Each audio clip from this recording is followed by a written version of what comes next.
Welcome to Knossos, traveler, where the Minotaur once prowled. Knossos was the seat of the old Minoan civilization, where King Minos once supposedly ruled.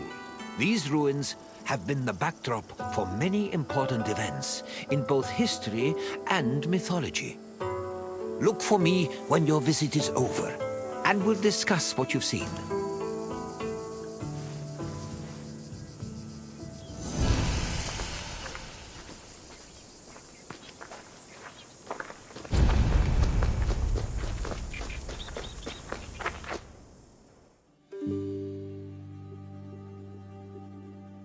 The island of Crete was first settled around 8000 BCE. Over time, significant towns and maritime trade began to develop. Palaces were built, destroyed, and then rebuilt, culminating in what archaeologists call the Neopalatial period, which began around 1700 BCE. This period lasted for over 300 years and is considered the golden age of Minoan civilization. The largest palace of this period was located in Knossos and featured maze-like complexes of workshops, temples, courts, throne rooms, and living areas, as well as paved roads and advanced plumbing and draining. Trade and external relations were important to the Minoans, and their networks extended across the eastern Mediterranean. As a result, the people of Crete and the lands they traded with often influenced each other and exchanged ideas, usually through peaceful interactions instead of military conflict.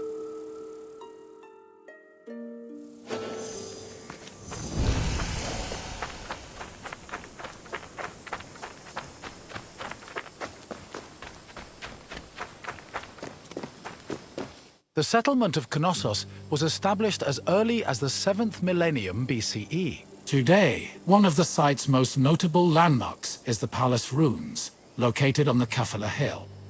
The ruins are split into two phases: the old palace, which has been poorly preserved, and the new palace. The new palace of Knossos had a surface area of approximately 13,000 square meters, making it the largest Minoan palace.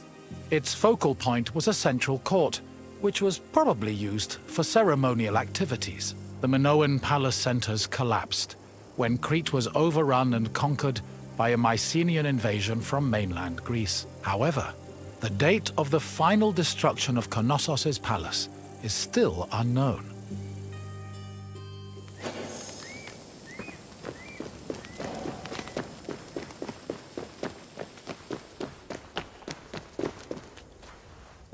During the new palace phase, the ground floor was dedicated to economic activities and contained large storage rooms. The residential quarters, which notably had toilets, were located southeast of the central court, at the foot of the grand staircase.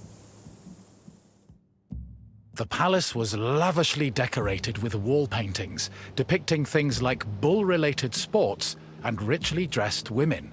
Large stone horns of consecration, which were important Minoan religious symbols, hung prominently in the west court. Other notable parts of the palace include the theatrical area, which is believed to have served as a viewing space, the tripartite shrine, which was dedicated to the worship of an important Minoan deity historians refer to as the Mother Goddess, and the Piano Nobile, a grand space located on the palace's second floor.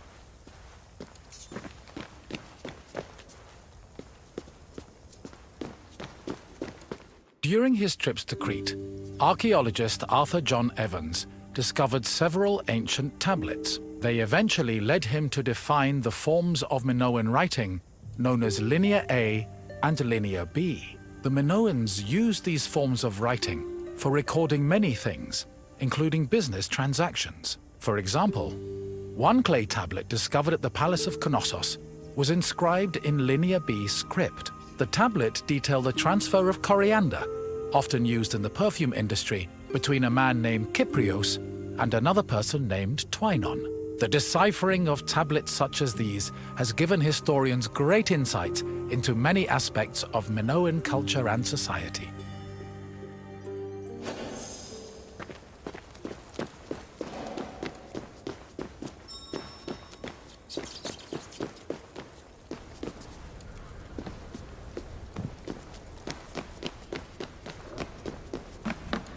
According to myth, the half-man, half-bull Minotaur was born after Queen Pasiphae slept with a bull sent by the gods as punishment upon her.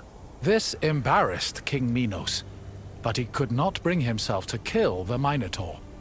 Instead, he hid the monster in a labyrinth constructed by Daedalus.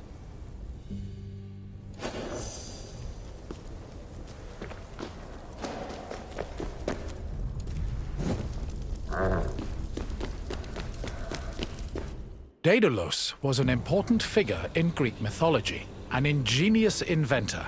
He once became so jealous of his similarly clever nephew that he threw him from the top of the Athenian Acropolis. As a consequence, Daedalus was banished from Athens, though this did not prevent him from being able to get work. In Crete, he was hired by Queen Pasiphae to construct an artificial cowsuit that would allow her to seduce a bull she was particularly taken with due to a curse from the gods. Daedalus complied, and his invention helped facilitate the birth of the Minotaur. Afterwards, Minos conscripted Daedalus to build the labyrinth, presumably as penance for his role in creating the Minotaur. But perhaps the most well-known story about Daedalus involves his son, Icaros, who used wings built by his father and flew too close to the sun, thus plummeting into the sea.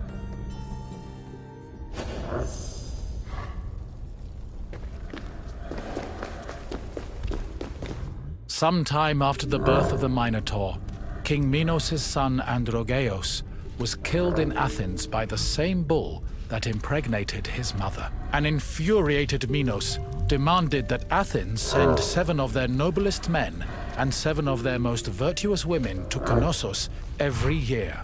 After being carried to Crete aboard a ship with black sails, the men and women would then be cast into the labyrinth to be eaten by the Minotaur.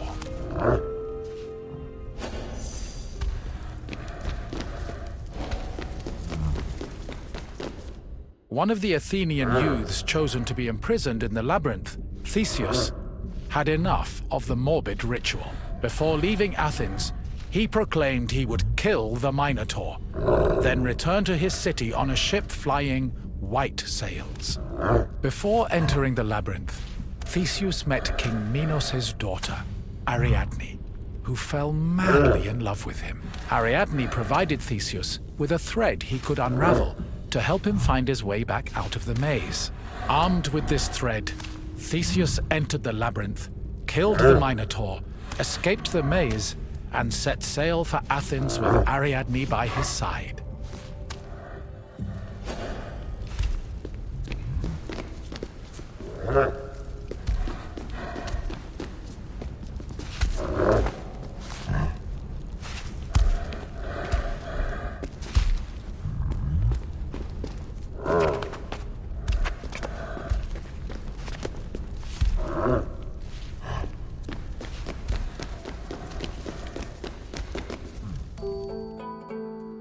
I see the Minoans played a large part in shaping Greek myths.